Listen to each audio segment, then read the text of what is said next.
अगले क्रांतिकारी आते हैं जिनका नाम है बलजी। बलजी व भूरजी, भाई बड़े ही खतरनाक थे। ठीक है, बलजी व भूरजी। ठीक है, बलजी व भूरजी दोनों के दोनों भाई थे। कौन थे ये? भाई भाई भाई भाई, बलजी व भूरजी। देखो, बलजी व भूरजी का जन्म भी आपके डूंगजी और जवाहर जी की तरह सीकर में ही हुआ था। ठीक है, पाटोदा ठिकाना इनका जो जन्म है कहां पर हुआ था? पाटोदा ठिकाना, पाटोदा, पाटोदा। और पाटोदा ठिकाना कहां पड़ता है? सीकर में। कहां पड़ता है? सीकर में। दोनों के दोनों भाई हुआ करते थे। कौन थे? दोनों के दोनों भाई थे। इनमें जो बड़े भाई हैं, बड़े भाई, उनका नाम है बलजी।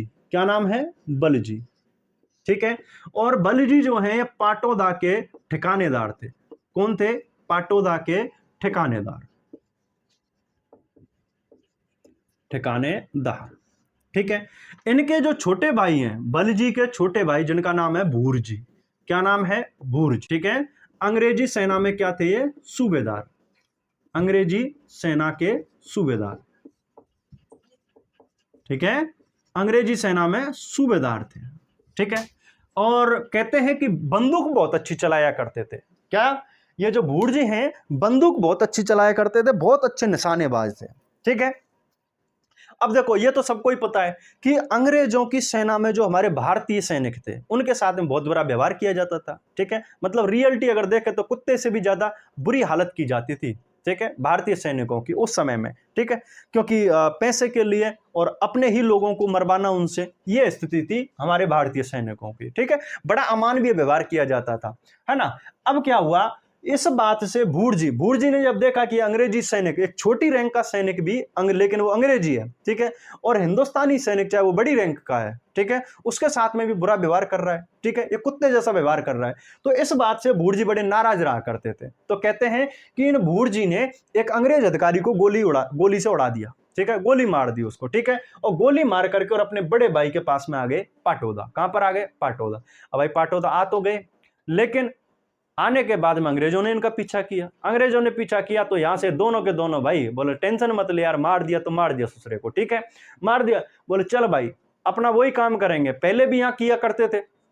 हमारे यहाँ डूंग जी जवाहर जी थे, वो लूटपाट का काम किया करते थे, अमीरों को लूट करके और गरीबों में माल बांटा करते थे, अपन भी वही काम करेंगे। ठीक है, तो इन दोनों ने भी यही काम शुरू कर दिया। ठीक है, अमीर लोगों को लूटना और गरीबों में दान कर देना। ठीक है, इस तरीके से इन्होंने लूटपाट का काम शुरू कर दिया। ठीक है, और सबसे ज्यादा जो लूटपाट है इन्होंने जोधपुर में, इसको लूटा था, जोधपुर में। ठीक है, जोधपुर में लूट की, और लूट का माल किसमें बांटते थे? गरीबों में। किसमें बांटते थे? गरीबों में। ठीक है, लूटपाट करना और गरीबों में बांटना, ये था इनका। अब कहते हैं कि जयपुर रियासत के जो राजा थे वो इनके पीछे पड़ गए कि यार इन्होंने तो हद ही कर रखी है, जिसको मन में आए उसी को लूट लेते हैं। ठीक है, तो जयपुर रियासत का एक सेनापति था, एक वहां का अधिकारी था, गुलाब सिंह। गुलाब सिंह इनको पकड़ने के लिए आया था। ठीक है, जोधपुर से गुलाब सिंह इनको पकड़ने के लिए आया था, गुलाब सिंह। ठीक है, गुलाब सिंह इनको पकड़ने के लिए आया, भाई की आंट पे चढ़ गया और इन दोनों भाइयों ने गुलाब सिंह को मौत के घाट उतार दिया, इसको भी गोली से उड़ा दिया। ठीक है, अब एक घटना आती है भूरजी के बारे में। देखो, भूरजी अंग्रेजी सेना में थे। ठीक है, भूरजी अंग्रेजी सेना में थे और भेष बदलने में माहिर थे। किसमें? भेष बदलने में माहिर थे। अब भाई अंग्रेजी सेना में रह रहे हैं तो सेना के बारे में तो जानते ही हैं। तो कहते हैं यानी कि भूरजी एक बार नसीराबाद छावनी में, ठीक है, नसीराबाद छावनी में घुस गए। ठीक है, नसीराबाद छावनी में घुस करके और यहां से अंग्रेजों का झंडा उतार लाए। क्या उतार लाए? अंग्रेजों का झंडा। आदमी अगर किसी को नीचा दिखाए तो किसी भी तरीके से दिखा सकता है। इन्होंने क्या किया, अंग्रेजी नसीराबाद छावनी में, यानी कि यहां से भागने के बाद में दोबारा से इसमें घुस गए नसीराबाद छावनी में, और अंग्रेजों का जो झंडा लगा हुआ था ऊपर, उस झंडे को उतार के ले आए और इस झंडे को इन्होंने अपने ऊंट की पूंछ से बांध लिया। कहां बांध लिया? ऊंट की पूंछ,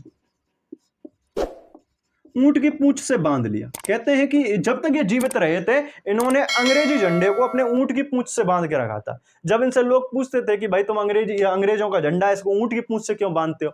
बोल मेरे को मजा आता है, जब ऊंट चलता है यूं हिलाता है इसको, इसके ऊपर टॉयलेट भी करता है, मूतता भी है, और वो पोटी भी करता है इसके ऊपर, अंग्रेजी झंडे के ऊपर। मेरे को बड़ा शांति मिलती है ऐसे, ठीक है। चलिए, तो कहते हैं कि इन्होंने अंग्रेजों के झंडे को अपने ऊंट की पूंछ से बांध करके रखा था, ठीक है, उनको नीचा दिखाने के लिए। अब क्या हुआ भैया, गुलाब सिंह आया था पकड़ने के लिए, एक अधिकारी आया था। इसके बाद में एक दूसरा अधिकारी आता है, एसपी, जोधपुर रियासत का एक एसपी था जिसका नाम था बख्तावर सिंह। क्या नाम था? बख्तावर सिंह, ठीक है। बख्तावर सिंह अपनी सेना लेकर के, और एक गांव पड़ता है सहनसूर, ठीक है, रामगढ़ सीकर में एक गांव पड़ता है सहनसूर। वहां सहनसूर इन दोनों भाइयों को आकर के, और बख्तावर सिंह की सेना इन दोनों भाइयों को घेर लेती है। ये दोनों भाई अंतिम समय तक लड़ते हैं, ठीक है, अंतिम समय तक गोलीबारी चलती रहती है, और गोलीबारी चलते में ये दोनों के दोनों शहीद हो जाते हैं, ठीक है। अब इधर जोधपुर से आदेश था, जोधपुर से आदेश था, अंग्रेजों का आदेश था कि कैसे भी करके इन दोनों भाइयों की गर्दन काट करके लाई जाए, ठीक है। और अगर एक की नहीं, दोनों की नहीं ला सके तो भूरजी की जरूर लेके आना। बोला हमारे झंडे पर उसने ऊंट की टट्टी करवाई है, ठीक है, इसलिए उसकी गर्दन तो जरूर काट के ही लेकर के आना, ठीक है। लेकिन जनता वहां खड़ी हो गई, बख्तावर सिंह से साफ बोल दिया कि अगर इनकी गर्दन काटी तो भाई हम तुम्हारी गर्दन काट देंगे, ठीक है, इन लोगों ने हमारे लिए बहुत मदद की है, इसलिए हम इनकी गर्दन नहीं काटने देंगे, ठीक है। तो जनता बिल्कुल अड़ी रही वहां पर साहब, ठीक है। और लास्ट में इनको ले जाया गया और वहां पेश किया गया, उसके बाद में फिर इनका अंतिम संस्कार कर दिया गया। तो ये दो ऐसे क्रांतिकारी वीर थे, बलजी व भूरजी, जो कि दोनों भाई थे, और पाटोदा ठिकाना सीकर से इनका संबंध था, ठीक है साहब।